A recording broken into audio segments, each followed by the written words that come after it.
Senator Kennedy went on national TV and accused AOC of financial corruption without a shred of proof. 3 weeks later, she filed an $80 million lawsuit. What happened next left even his closest allies speechless. They didn't see it coming, not the media, not the Senate, not even the people closest to her. At exactly 8:34 a.m. on a gray Wednesday morning in Washington, the story hit like a punch to the throat. Representative Alexandria Ocasio-Cortez files $80 million lawsuit against Senator John Neely Kennedy for defamation. That was the headline. But the subtext? Pure chaos. Phones lit up inside newsrooms across the country. Producers scrambled. Editors rewrote their morning rundowns in real time. Social media exploded. By 9 o'clock a.m., the news had made it to local radio stations in Des Moines, Omaha, Tucson. By 9:15, CNN was airing a special report. And yet, through all the noise, AOC remained calm. She walked into the press conference room at the National Press Club like someone who wasn't just ready, like someone who'd been ready. She wore a navy suit, no jewelry, just a notepad and a glass of water in front of her. Her opening line was quiet, measured, but it didn't lack force. There is a line, even in politics. And when that line is crossed, accountability isn't a request, it's a requirement. For nearly 5 minutes, she spoke without notes. Her voice didn't tremble once. She described what had happened 3 weeks prior during a televised segment on American Frontline, where Kennedy, sitting across from a smiling anchor in a New Orleans studio, accused her of funneling money from climate action groups into a private fund overseas. No evidence, no pretext, just the accusation, made on national TV, repeated 3 times in under 7 minutes. It wasn't just reckless. According to AOC's legal filing, it was deliberate. Back at the podium, she took a breath. I've been called a lot of things, and I've ignored most of it. But this wasn't a political jab. This was character assassination broadcast live, then recycled by people who wanted to believe it. That made me a target. That made my family a target. The room was silent. The only sound was the hum of camera shutters firing every 2 seconds, like the ticking of a metronome keeping time on history. Someone from the Arizona Tribune raised their hand. Congresswoman, is there any part of you that regrets making this public, the lawsuit, I mean? She didn't hesitate. No, because if I stay quiet, this becomes normal. And just like that, the tone was set, not just for the lawsuit, but for the entire conversation surrounding it. This wasn't some fringe political skirmish. This was a full-on war over what people in power are allowed to say and get away with. The legal documents were released minutes later. Journalists poured through them. 47 pages stacked with screenshots, email transcripts, timestamps, and annotations. One slide showed Kennedy's remarks from the interview transcribed next to a timeline of coordinated hate messages received by AOC's office in the 24 hours that followed. And it wasn't just online threats. According to the documents, a man had showed up outside her campaign office in Queens with a sign quoting Kennedy's words. The man was arrested, but not before shouting that AOC had blood money in foreign banks. The timeline laid it all bare. The show aired at 7:03 p.m. The quote was trending by 7:28.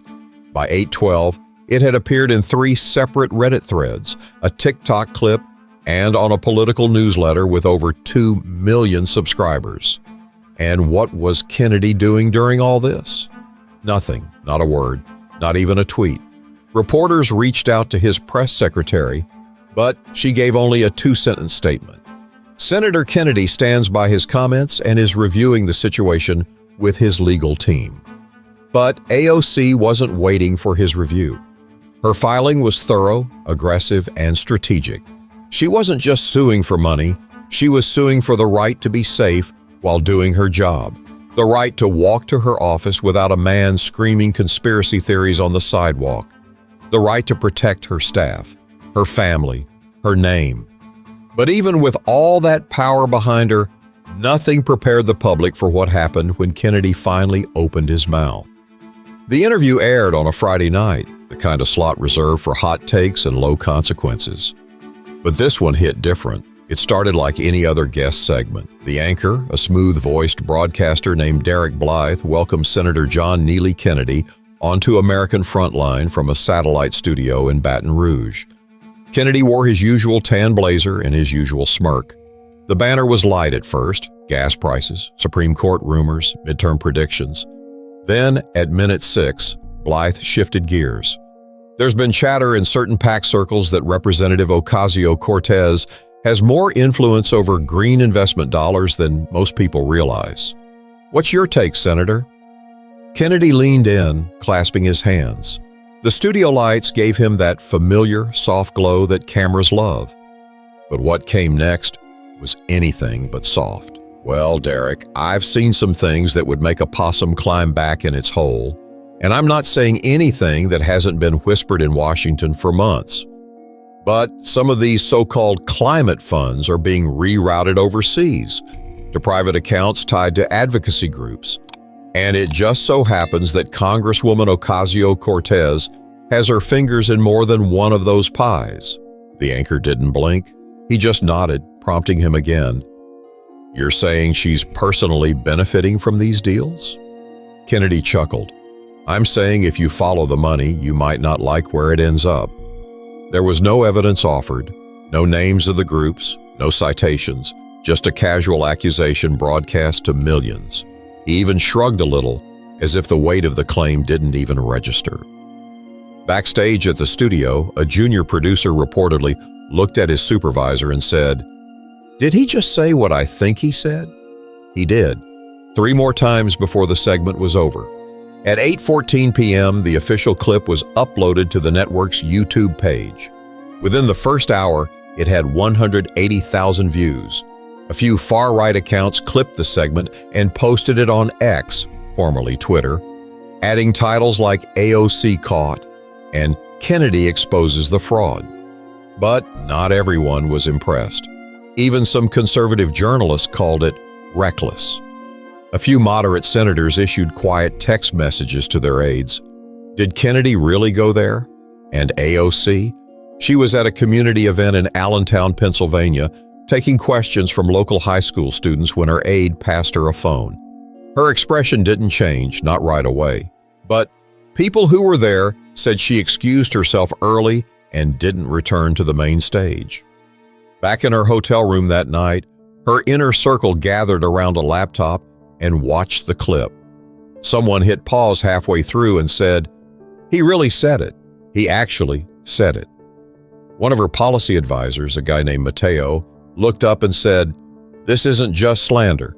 It's dangerous." They were right. Within 12 hours, her office had logged over 70 threatening messages, including 2 voicemails that directly referenced Kennedy's words. One even said, "You think we don't know where that climate money's going? We'll find out. We always do." The security team stepped in. Routes to her D.C. office were changed. She was advised to stay off social media for a few days, but she didn't. Instead, she posted a single sentence on her Instagram story. "Lies are like gasoline, and some people light matches for fun." The reaction was immediate. Supporters flooded her with messages of solidarity. But the trolls came too, amplified by Kennedy's clip. And that's when the legal team stepped in. Her longtime attorney, Devin Marks, called her the next morning. "I've seen smear campaigns," he told her.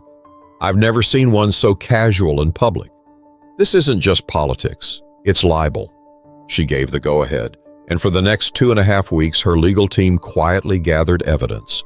Metadata, archived pages, cross-referenced timestamps, statements from experts on nonprofit finance.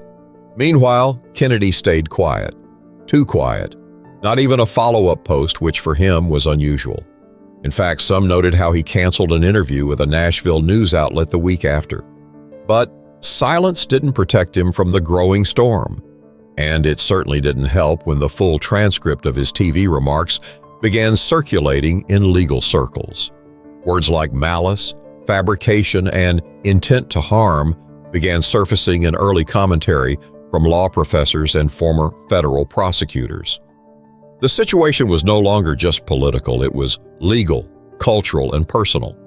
But just as the pressure started to peak, AOC's legal team dropped something that changed the entire conversation overnight. What most people didn't see, what never made it to the evening news, was the quiet panic that followed the broadcast. 3 days after Kennedy's TV appearance, Alexandria Ocasio-Cortez walked through the side entrance of her district office in Jackson Heights with her jaw clenched and her phone on silent. She'd already skipped 3 scheduled appearances, not out of fear, but strategy. The threats were piling up. Her inbox, her voicemails, even the contact form on her website, flooded. One message simply read, "We know where your mother lives." Her chief of staff, Rhianna Doyle, was waiting inside, flipping through printed screenshots with a red pen. This one was posted at 1:22 a.m., same phrasing as the others, references Kennedy, offshore money, and something about taking justice into our own hands. Alexandria barely glanced at the printouts before tossing her bag onto the chair. "They're getting bolder," she said calmly. "They think the guy on TV gave them permission." Rhianna didn't disagree. Across the office, security had already installed new cameras and reinforced the glass on the front windows. A private security consultant, a former FBI agent named Everett Sloan, had flown in from Portland to evaluate the threat level. "You're a sitting congresswoman," he said in his initial report. "But the language being used out there, it's personal. That means risk." Everett wasn't one to dramatize. His words carried weight, and so did the patterns he found. The threats weren't random, they were coordinated. Multiple accounts using similar phrases, similar timing, similar targets. Rhianna pulled together a crisis meeting the next morning. The legal team joined via Zoom. 3 faces in tiny boxes on a screen. Devin Marks, the lead counsel, Imani Cross, a strategist with a background in digital evidence, and June Park, a former journalist turned litigation consultant. They weren't new to politics, but this case was different. "You're not just going after a political figure," June said. "You're going after a senator. That means this won't stay in court. It's going to bleed into everything: media, policy, perception." "Good," Alexandria replied. "Let it bleed." They spent the next few hours building the timeline. Kennedy's remarks, the surge in threats, the amplification online. They pulled screen recordings of YouTube reaction videos, TikToks, and even Facebook groups where people were now using Kennedy's phrase, "green fraud," like a rallying cry. The pressure was building, not just from the public, but from inside the Hill. Several staffers reported overhearing conversations in elevators, quiet remarks from Republican aides whispering about how Kennedy went too far and how AOC might actually have a case. Behind closed doors, even a few senators were uneasy.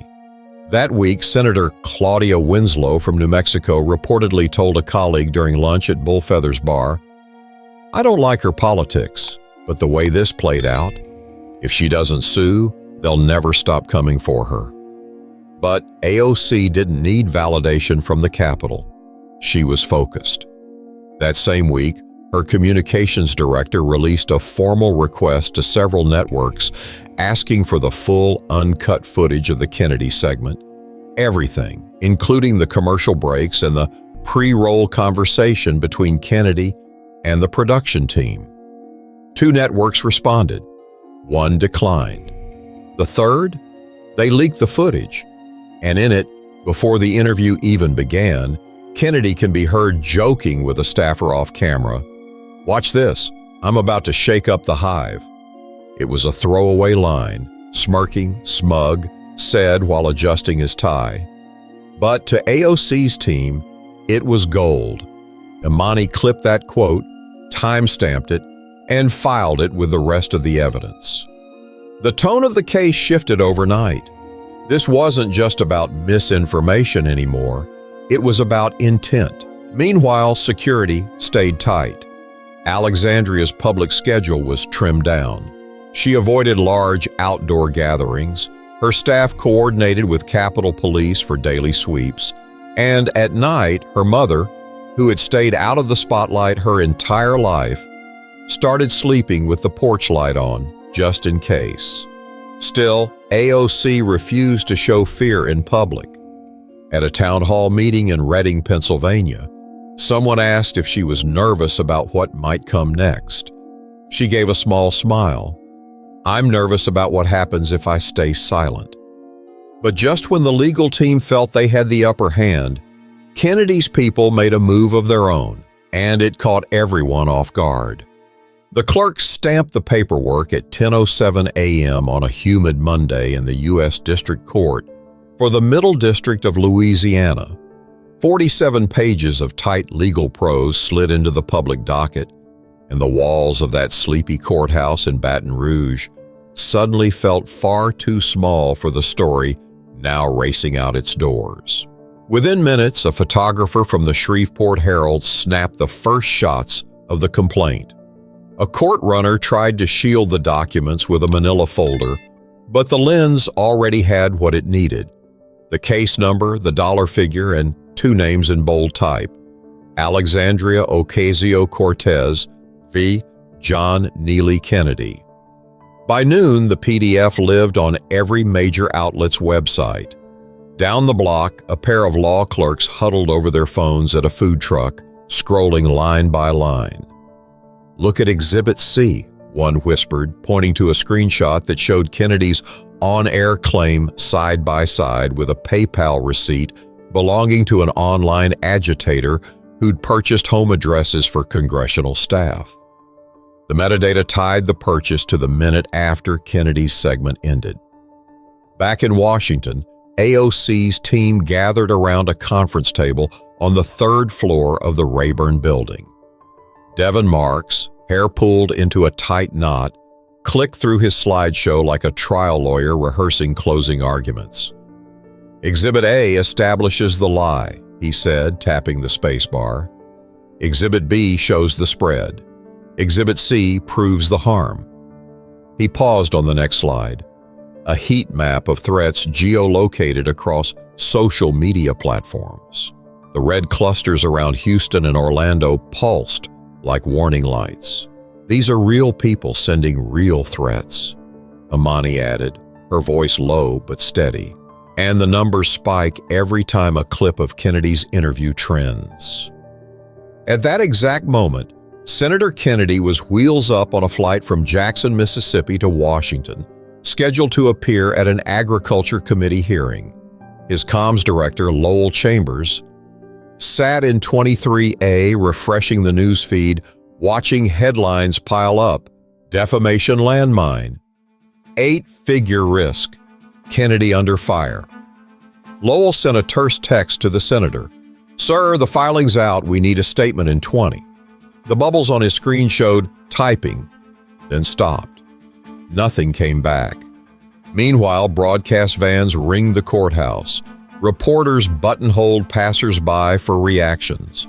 A retired insurance adjuster named Carla Boudreaux offered the quote every producer wanted: "If he lied, he ought to pay. Simple as that." Her soundbite ran on the evening news in Portland, Maine, proof that the story had legs well beyond Louisiana. Inside the courthouse, Clerk Shirley Patel noticed something odd while processing the file. 6 separate FOIA requests for the full complaint had already been submitted. 3 by watchdog groups, 2 by lobbying firms, and 1 by a private investigation outfit out of Dallas. "Never seen interest hit this fast," she murmured, filing the requests in a neat stack. Just after 2 o'clock, Devin emailed the press packet, a curated bundle of exhibits, to every major bureau chief. He knew journalists could download the public file, but he also knew attention spans were short. Attach a highlight reel, and they'd run with the pieces most damning to Kennedy. One page in particular earned instant headlines: An internal memo from a Kennedy staffer warning that the senator's talking points on AOC were without evidence and legally risky.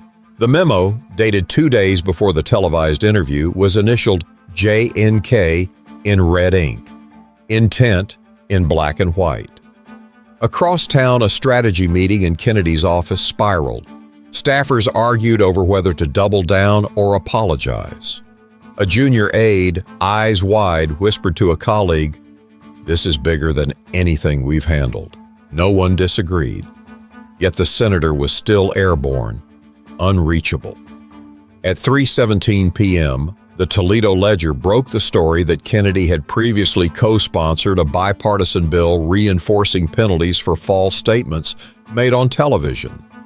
Social media erupted with irony memes faster than editors could approve headlines. And AOC? She spent the afternoon at a small community center in Bethlehem, Pennsylvania, an engagement set long before the lawsuit. She spoke about youth apprenticeships and clean energy jobs, never once mentioning Kennedy. But every phone in the room buzzed with alerts about the complaint, and the parents seated in folding chairs watched her with a new layer of respect. When the Q&A wrapped, an 8th grader named Lila handed her a homemade sign that read, "Truth Matters." Alexandria thanked her and posed for a quick photo. That night, cable panels dissected every paragraph of the filing. A former federal judge on News Nation summed it up. "It's surgical.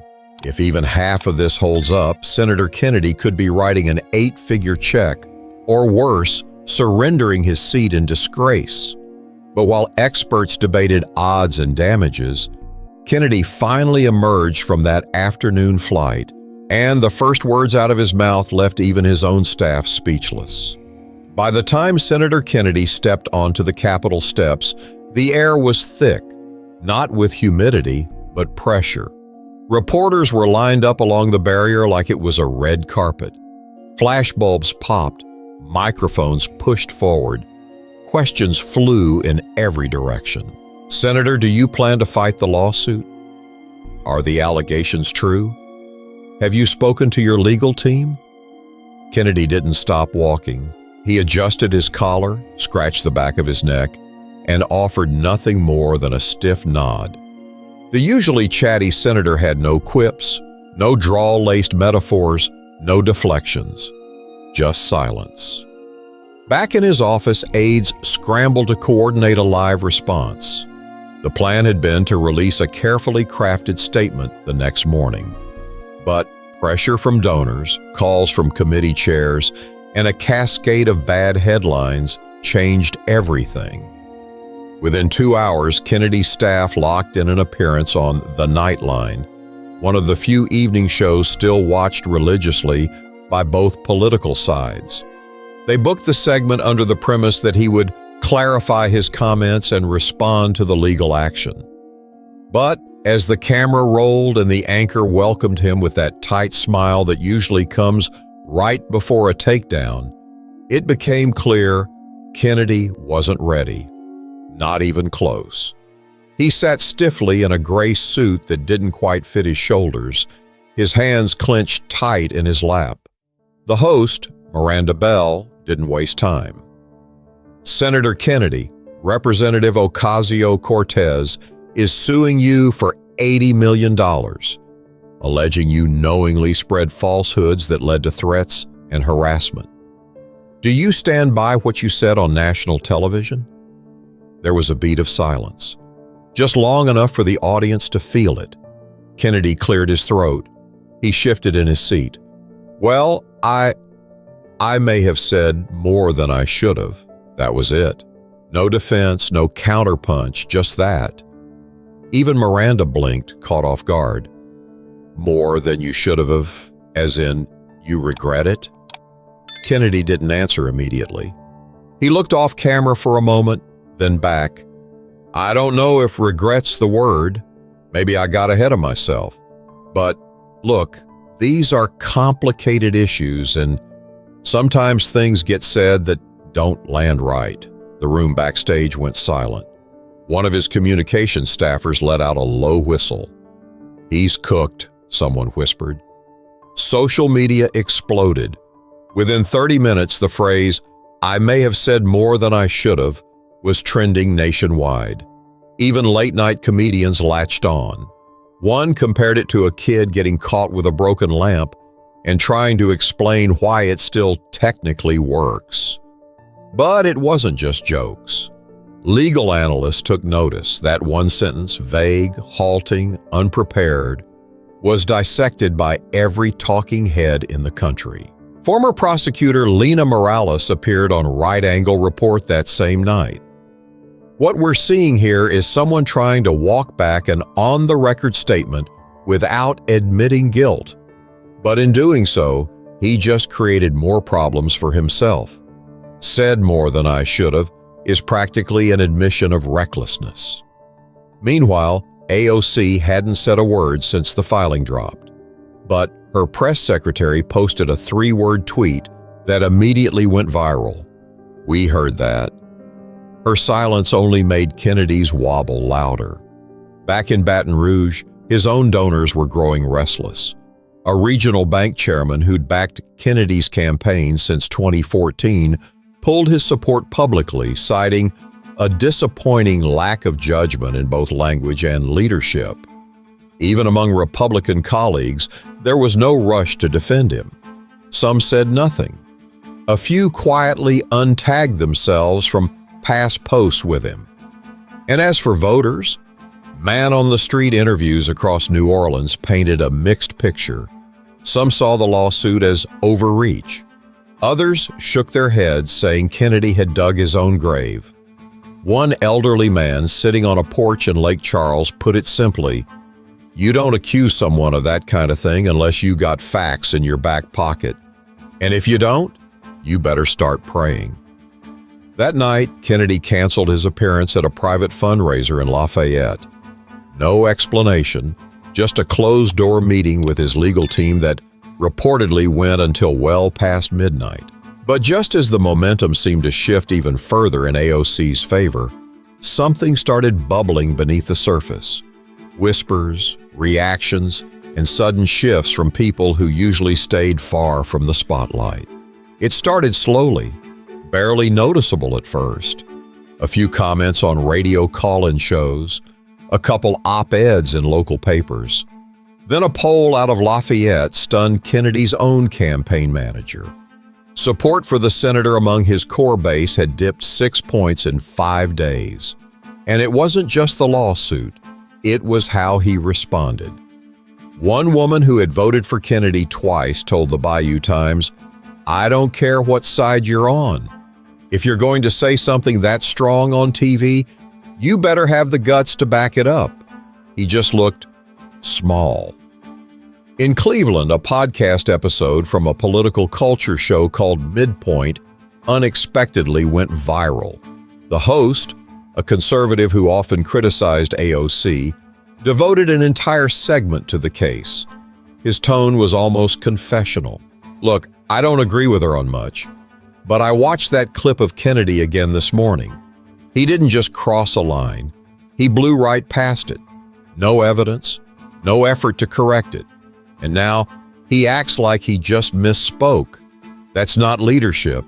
That's fear." The shift wasn't universal, but it was visible. Online forums that once mocked AOC started turning inward. Debates broke out. Threads stretched into hundreds of replies. Meanwhile, in Baton Rouge, Kennedy's team began noticing something stranger. Several mid-sized donors weren't returning calls. A conservative PAC that had pledged matching funds for his next re-election quietly updated their homepage, scrubbing Kennedy's name from a list of strong constitutional voices. And it wasn't just politics. It was cultural. It was generational. At universities across the country, student organizations picked up the story with renewed interest. Law students in Sacramento held a panel dissecting the complaint. Communications majors in Dayton used Kennedy's live TV response as a case study in crisis messaging under the heading, "What Not to Do." By Wednesday morning, a digital billboard outside Tallahassee rotated a blunt message every 20 seconds. Truth isn't optional. 80 million reasons why. Words have consequences. Back in Washington, journalists began digging deeper. One story from the Kansas Chronicle revealed that this wasn't Kennedy's first brush with loose language. 3 years earlier, he'd made unsubstantiated remarks about a former EPA official, an issue that vanished quickly at the time but now resurfaced with eerie similarity. And AOC? She still hadn't spoken directly since the filing, but her presence was everywhere. Her legal team gave daily briefings. Her staff answered questions with poise and precision. Her silence became a statement in itself.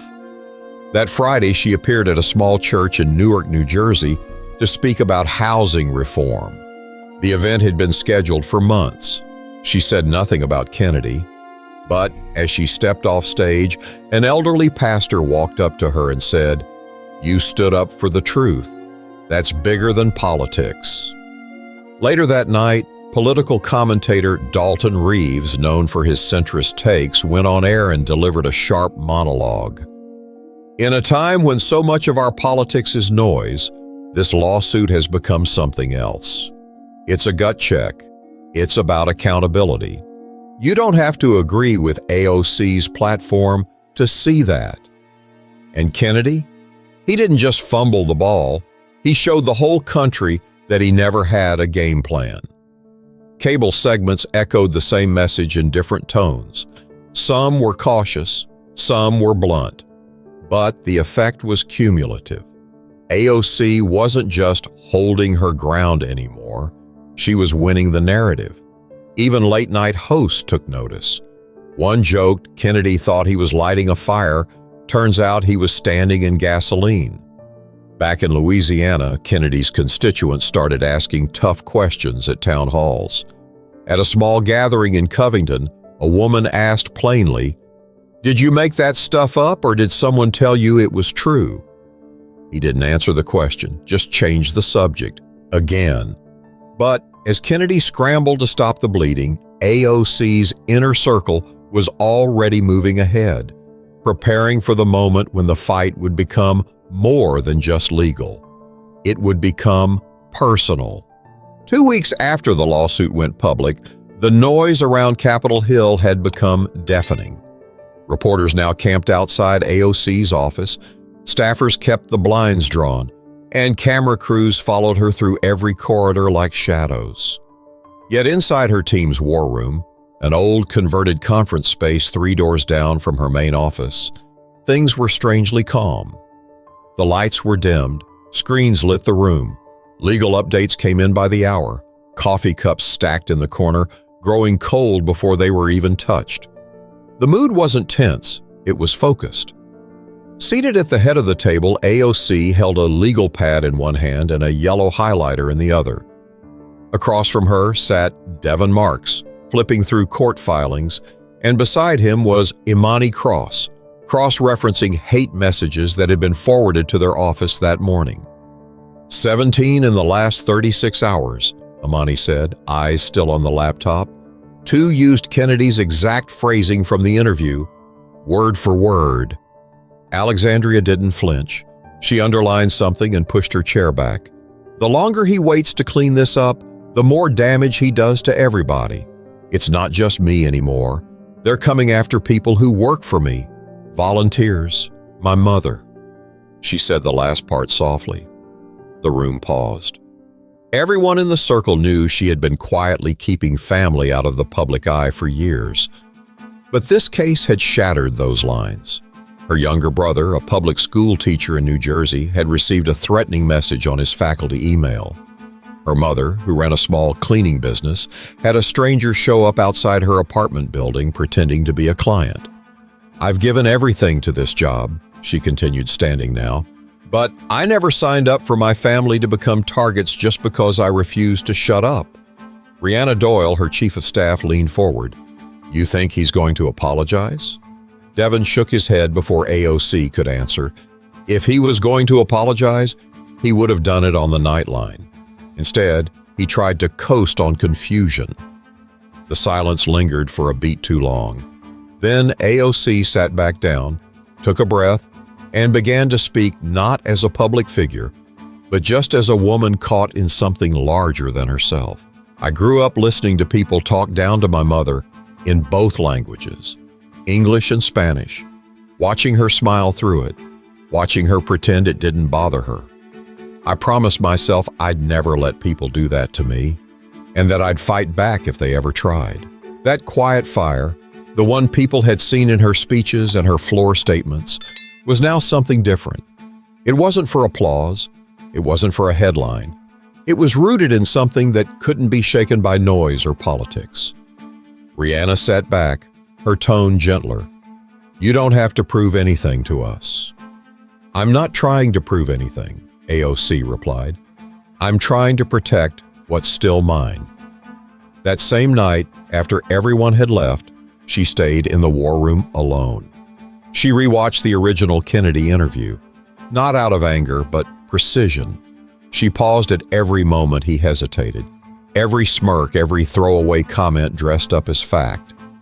At 12:48 a.m., she clicked out of the video and opened a folder titled Witness Impact Statements. These were real notes, quotes from constituents and staffers affected by the fallout. One said, "My daughter volunteers for you. She got a text from someone saying they knew where she lived. You're doing the right thing." Another read, "This isn't just about Kennedy. This is about all the people who think they can lie without consequences." She closed the file, stood up, and stared out the window. Across the street, the Capitol dome sat lit against the dark sky. She didn't smile, but she didn't blink either. The next morning, she walked into her office at 8 o'clock sharp, hair pulled back, blazer pressed, and said just one thing to her team: "Let's get to work." But while AOC and her team were sharpening their message and building their case, something was shifting across the aisle, inside the very chamber that once protected Kennedy without question. The tension inside the Senate chambers wasn't loud. It never is. It whispered. Behind closed doors and side hallways, through sideways glances and carefully worded texts. Washington doesn't scream when it starts to turn on someone. It watches and waits. John Neely Kennedy knew the routine. He'd seen other senators ride out scandals, some worse than his. But this time, it felt different. And deep down, he could tell people were pulling away. It started with small things. A canceled lunch with Senator Boynton from Idaho. No explanation, just a last-minute assistant calling to reschedule. Then came the panel on bipartisan water legislation. Kennedy was originally slotted to lead the opening remarks. That spot quietly went to Senator Delacroix from Montana instead.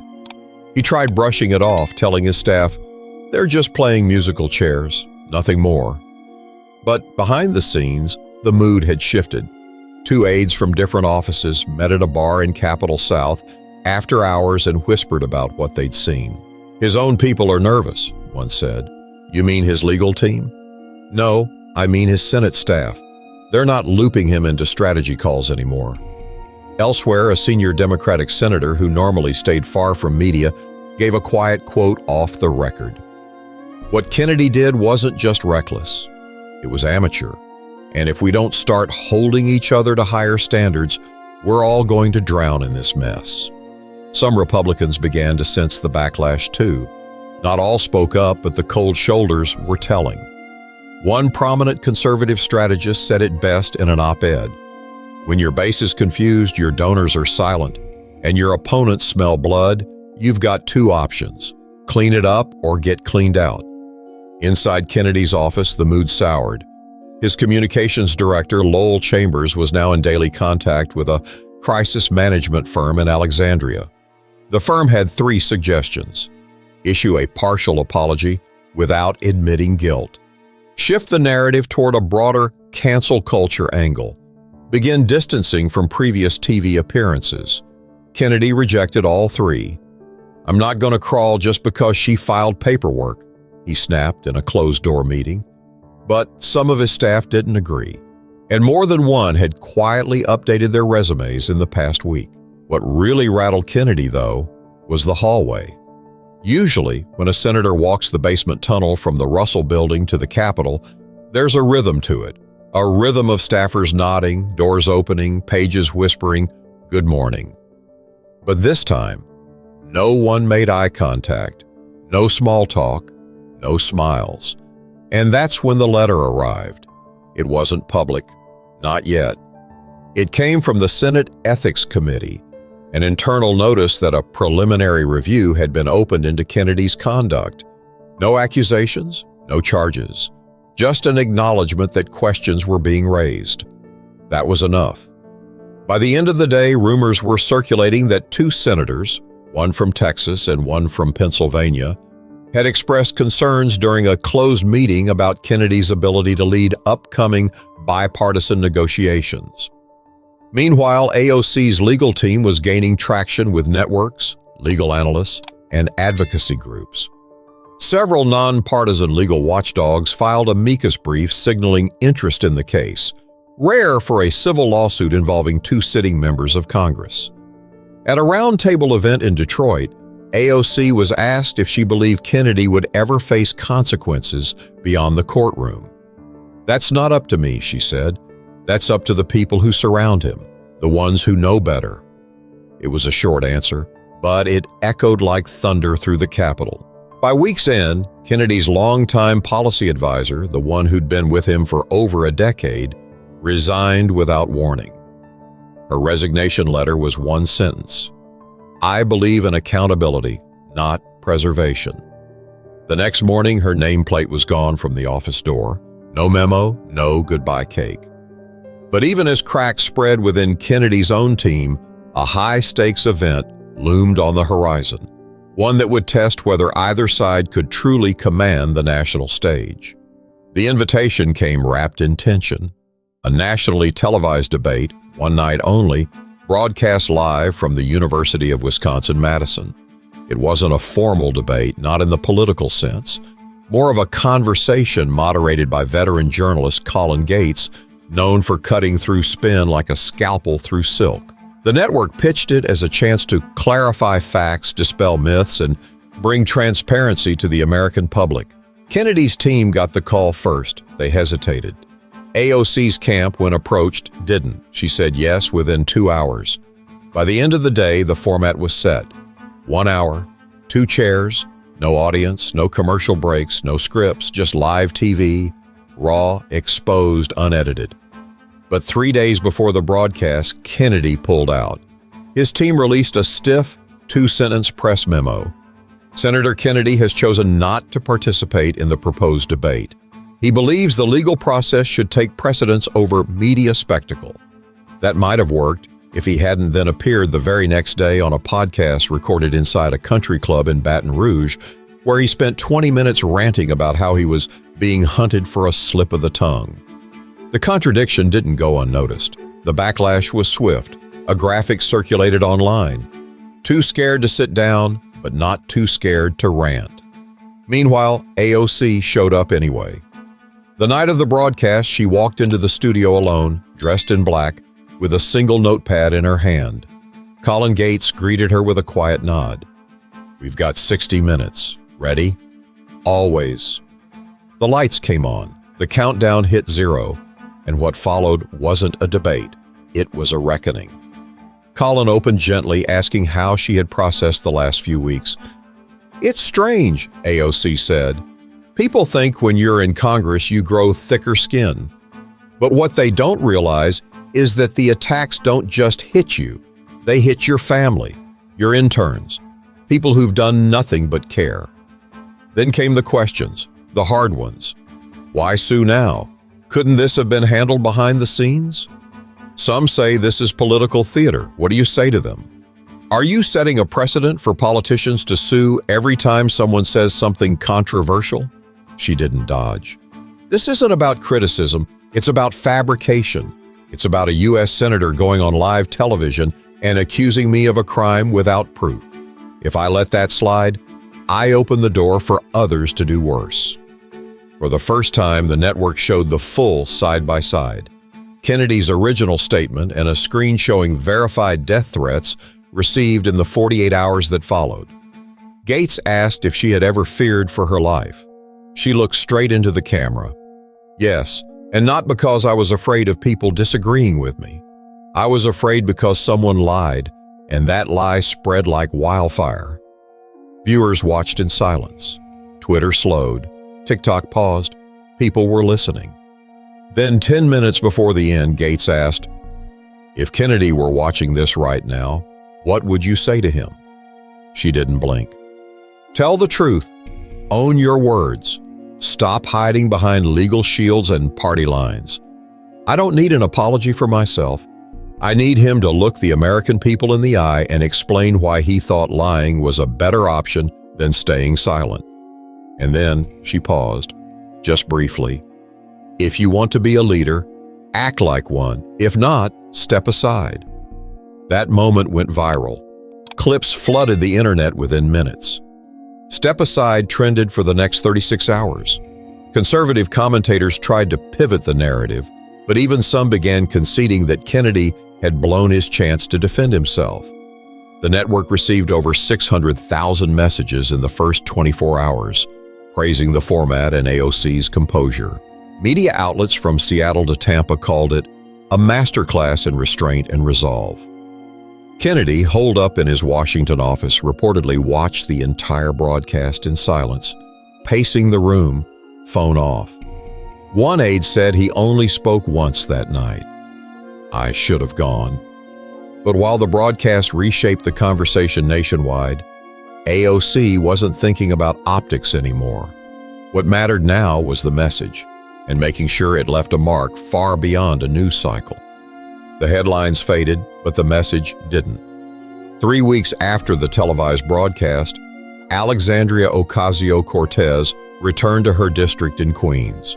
No press, no entourage, just a stop at PS 139, the same public school she'd once visited as a junior organizer.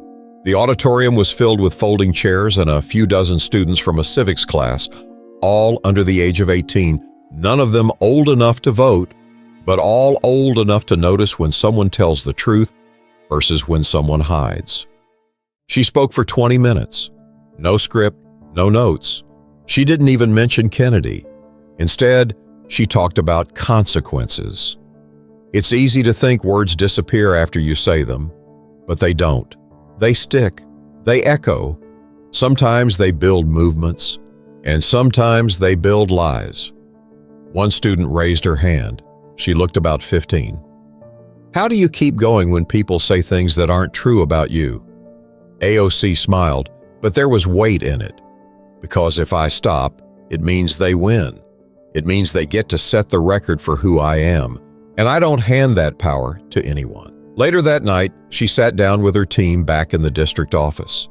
Devin had a stack of legal documents in front of him, motions, subpoenas, depositions lined up in the weeks ahead. But AOC wasn't reading, she was listening. Rihanna was walking her through the next steps, more interviews, more coverage, a possible hearing if the committee decided to move forward with their internal review. But AOC held up her hand. I'm not chasing the headlines anymore. The story's out. People know what happened, the rest, that's for the court. There was a quiet that settled in the room, a calm like the part of a storm after the wind stops, but before the sun breaks through. Amani closed her laptop, leaned back in her chair. He's going to keep trying to twist it, say it was politics, spin it into martyrdom. Let him, AOC replied. That's his legacy to carry. And then she stood up and looked around the room. Ours is to make sure the next person who thinks about weaponizing a lie remembers this moment, remembers what it cost him. In the weeks that followed, the lawsuit would move slowly through the system. Kennedy would try to reframe the narrative, float counterclaims, even suggest political bias in the judiciary. But the impact had already landed. AOC had spoken, and this time people had listened. In Sacramento, a state representative introduced a bill protecting public officials from coordinated defamation attacks. In Austin, a journalism ethics course added Kennedy's interview and AOC's broadcast response to their semester syllabus. In Grand Rapids, a youth council formed around the idea of truth and leadership, founded by a high school senior who'd watched the debate from her grandmother's kitchen. The ripples spread, not in shockwaves, but in actions. AOC didn't ask for vindication. She didn't need it. She had something more lasting, proof that standing firm, even when the odds feel stacked, still matters. She gave one last interview before stepping back from the media. It was with a local Bronx radio station. No lights, no cameras, just a headset and a mic. The host asked her what she hoped people would take from the whole ordeal. She didn't hesitate. "I want people to remember that courage doesn't always look like a fight. Sometimes it looks like not flinching when someone lies about you. Sometimes it's going to court, calmly, and saying, 'No, that's not true, and I won't let you keep saying it.'" The host asked if she had any final words for her supporters. "Tell the truth, even when it's hard, especially when it's hard." She stood, shook hands with the studio staff, and left quietly, no press waiting outside. Back at the Capitol, Kennedy still occupied his seat, for now. But his influence had thinned. His calendar looked emptier. His calls returned slower. The stain of the lawsuit clung tighter than his team had predicted. And for everyone watching, it had become more than a political event. It was a reminder that even in a post-truth age where spectacle often drowns substance, some people still fight not for airtime, but for accuracy, for decency. If this story moved you, share it. Let people know that truth still matters and that it still has defenders. And if you haven't yet, hit subscribe. There's more to come.